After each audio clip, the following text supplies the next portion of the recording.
This is Internet Marketing.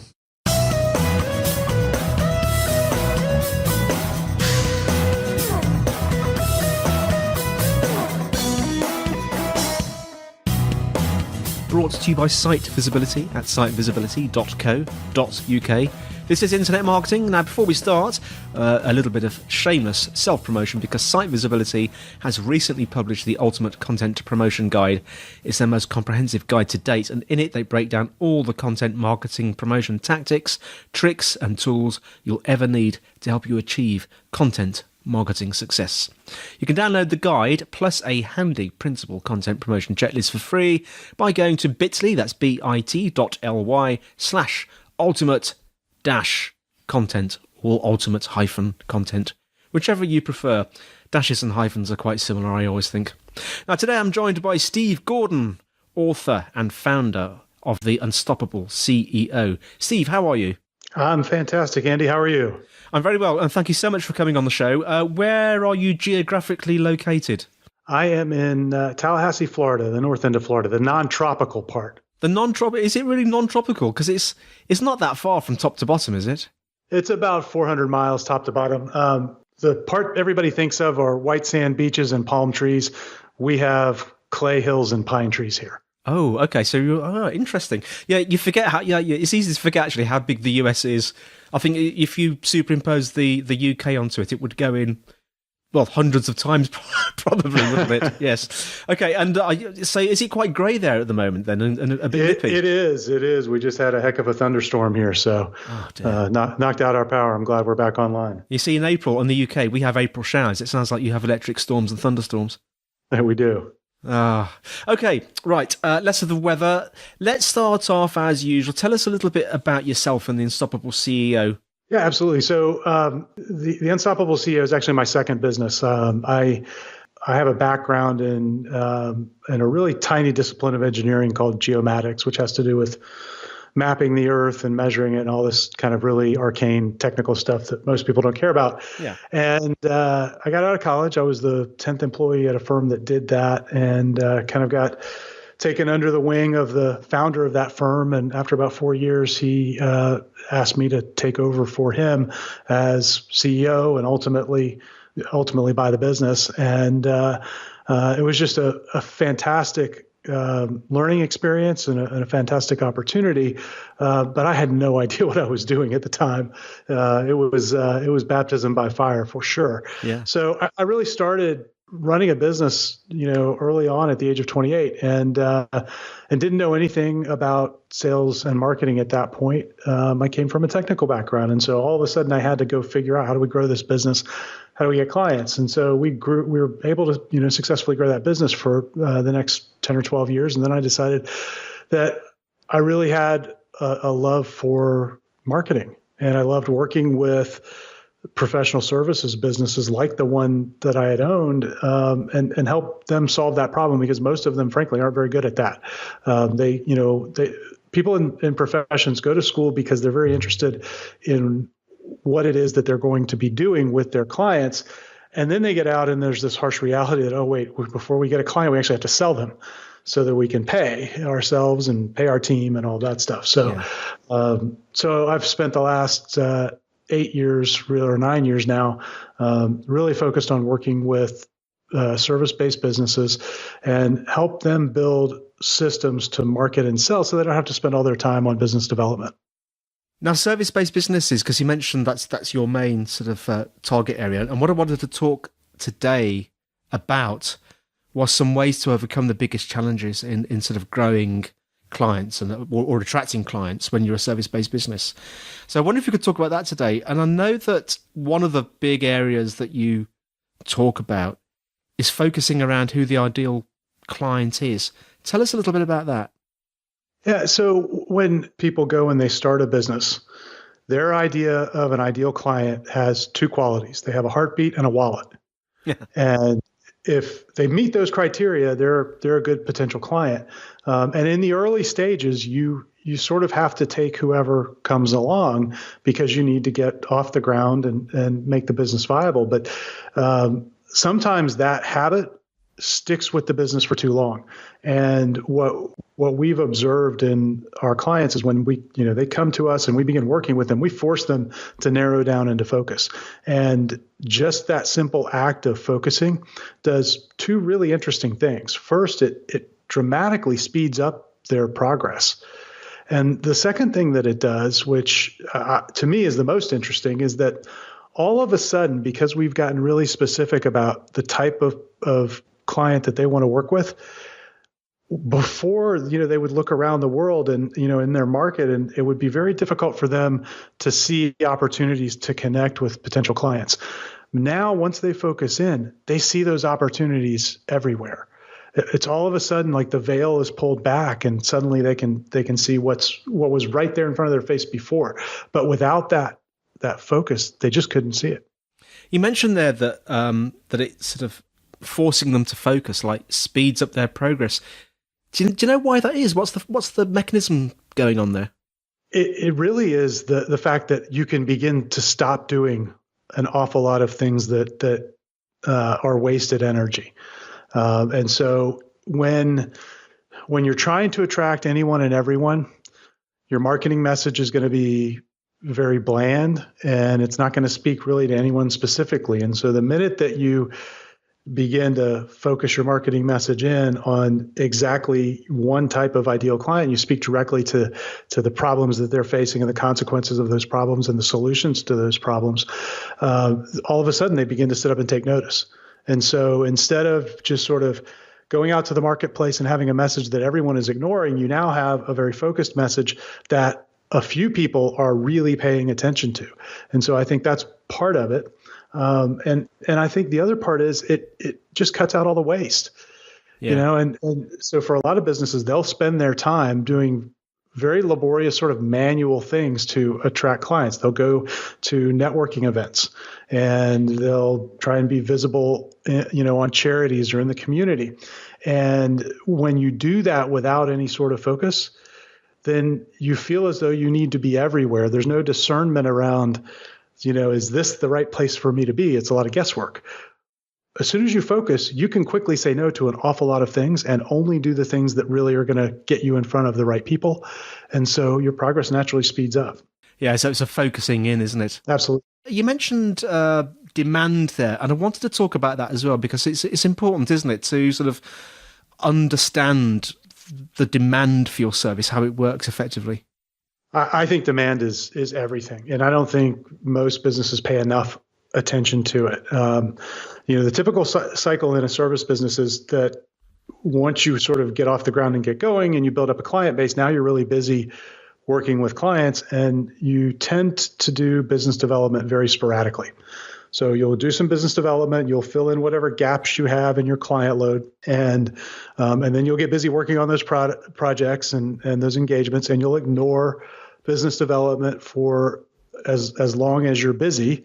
And then as soon as those engagements finish, you have this panic moment like, oh, wait, I don't have anything to do next week. Yeah, or next month. feast or famine. Right. Absolutely. It's like riding this roller coaster. You're up and down all the time.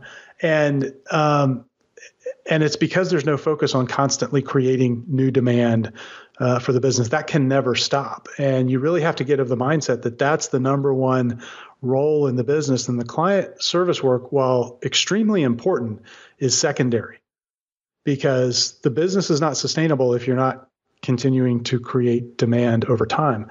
And so the first step to getting there is just shifting the mindset and really understanding how important it is. And then the second step to getting there is figuring out a system that works for you and for your business, that's simple to operate, so that when you do get busy, there are only a very small number of activities that you have to do to keep that system rolling while you're really, really busy serving clients, so that it doesn't completely stop.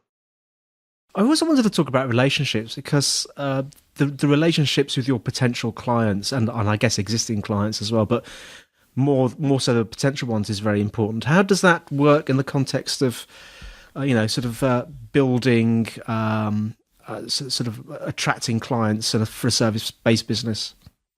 Well, so it used to be that that we all sort of understood that relationships were what drove the business. And then the internet came along. And while I am a big believer and actually a big practitioner of internet marketing, because I think it can help you scale the development of relationships if you do it right, a lot of what people tend to do is that because they're not focused, they tend to do what we call thin marketing. And so they'll do a little bit of LinkedIn, they'll do a little bit of posting on Instagram, they'll do a little bit of Twitter, they might do a little bit of blogging, and they dabble in all of these different things and spread themselves really, really thin.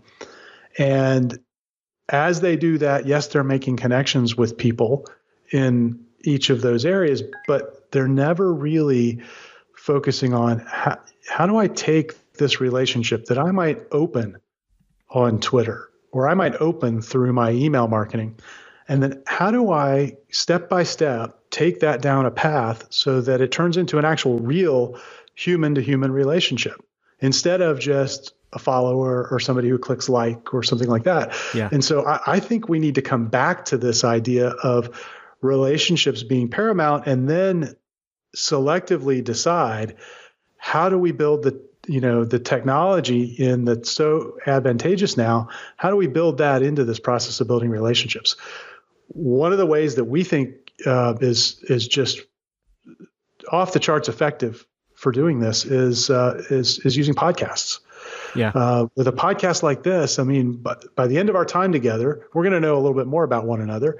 We're going to have the beginning of a relationship. We will have actually spoken, and it's a great way to sort of move this one-on-one relationship along. But we also get this really great byproduct out of it. So everybody that listens to this, Andy, and this, particularly listeners who will, subscribe to your podcast and listen to you over time, they spend hours with you where they feel like they're in conversation with you. It's sort of for the listener to a podcast. Imagine it, you're at a networking event and you're having a conversation with a colleague and there's someone standing there just on the outside of the conversation, sort of listening in, but not speaking. That's the podcast listener. So it's almost like they're part of the conversation, but they're just outside. And so they get that same feeling of relationship from being there. It's really interesting you mentioned that because our previous episode, actually, we talked about the power of podcasting and specifically the power of being a guest on the podcast, which I think you just alluded to. Just a little side question, actually. Podcasting has been through an interesting sort of up and down trend. I don't know if it's so much true in the US, but certainly in the UK, it sort of took a while to get some traction. And we saw a bit of a resurgence, maybe 3 years ago, and it seems to be surging again. Has that happened in the States as well? We're seeing the same thing. There was this little burst probably 8 or 10 years ago when it was brand new, or relatively new. And I think you had to be one of those early adopters and into technology and a little bit of a geek to do it because it wasn't as easy in terms of the consumption side of it to do it. Now, particularly Apple has made it so easy to subscribe to any number of podcasts right there on your phone that you're seeing this huge growth. And I think it's a great audience. I mean, you tend to get very affluent people based on all the listenership studies that have been done.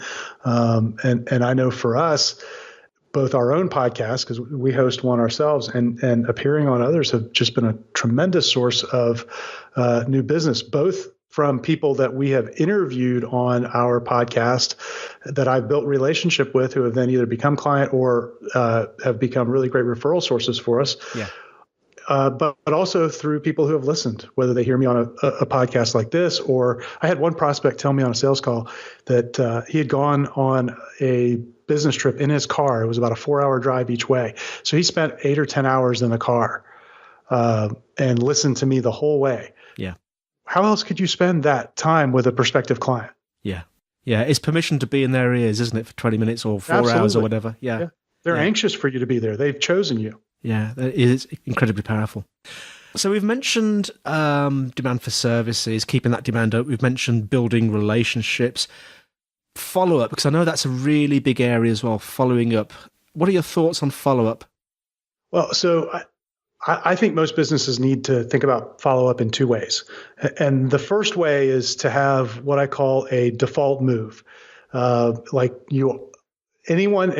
prospect that comes into your world contacts your business in any way, that they go into this one default place, and that should be your newsletter.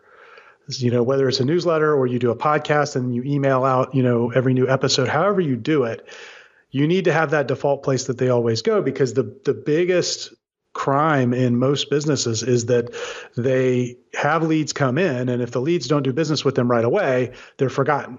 Yeah, they just drop them, don't they?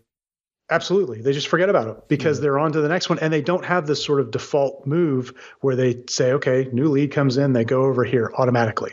And so you need that as a foundation for follow-up. But the other place that people really struggle with follow-up, and I'm actually writing my third book now on this topic, is once you've begun to engage with a potential client, how do you follow up without being a pest? How do you follow up in a way so that you're not, you've sent a proposal out. You don't want to be that just checking in guy who's showing up, every 2 weeks because they put the recurring appointment on their calendar to send that just checking in email or make that call. So how do you do that? And the simple answer to that is you have to begin thinking in conversations, and you have to begin transitioning your follow-up so that it prompts conversations. And I'll give you, I know we're getting close on time. I'll give you a very quick example. I was working with a real estate agent here in the US a couple of years ago, and he was getting leads from these large online services that they have big databases of all the homes that are for sale across the country. Yeah. And in those services, you can click there and your information will be sent to like a dozen real estate agents all at the same time. And it's sort of a race to see who will get back to them. And so this guy was sending about a 2-page long email of all of his qualifications and all of this stuff. And it was just overwhelming what he was sending, and it was all about him. And so the simple change we made to make this conversational was, instead of sending all of that, we just asked the most logical next question of that prospect, which is, would you like to see the home? Yeah. And very easy for them to answer yes, no, or ignore. But most of them would either answer yes or no. And if they answered yes, then great. Well, the next logical question is, when would you like to see it? I'm available on this day or that day. And we just mapped out about 3 or 4 steps in that process, which ended in, it might be easier if we did this by phone. Here's my cell phone number. I'm going to be calling you in 2 minutes. So they gave the number so that they would see on the caller ID it was him. That tripled his response rate immediately. That's interesting, because it sounds like you're saying try and avoid the sort of automated robotic response and try and be more human, more conversational. Absolutely. And for most businesses, they're not getting so much lead flow in that they can't do that. Yeah. So if we could distill this down, if you had one top tip or a key takeaway for our audience today, Steve, what might it be? So I think the key, if you've listened to this, the key thing to take away, because we talked about 4 things, but the most important one to start with is to decide who your ideal client is. And the way to think about that is look at your existing clients and decide which ones are most profitable, that get the best result from the work that you do, that give you the most joy in working with them. And put that on paper and define that. And once you do that, you will immediately see opportunities to go find more of them. Fantastic. Well, thanks so much for coming on, Steve. How can our listeners find out more about you and your book and indeed your podcast? Yeah, Andy, thanks for asking. We've set up a page just for your listeners, and it's on our website. It's at unstoppableceo.net/IM. And when they go there, we've got some free resources, including my latest book. So if you'd like to get my latest book for free, which is called The Exponential Network Strategy, which talks about how we very systematically build relationship and then follow up with potential clients, you can get that on the site, absolutely free, in ebook and audiobook, and actually in video form. And again, you can just go to unstoppableceo.net/IM. Thank you so much, Steve. And thank you for listening, everyone. The show notes will be in the usual place, which is sitevisibility.co.uk/IM podcast. We encourage you to leave reviews if you're enjoying the show, because that means that we can get out to more people. If you've got questions and suggestions, the email is podcast@sitevisibility.co.uk. You can tweet at Site Visibility on Twitter. We have a LinkedIn group, a Site Visibility LinkedIn group. Just a reminder for that link again, it's the unstoppableceo.net/IM. That's all from me, Andy. And it's all from Steve. Thanks, Andy. It's been fun. Thanks for coming on, Steve. And we'll see you next time on Internet Marketing.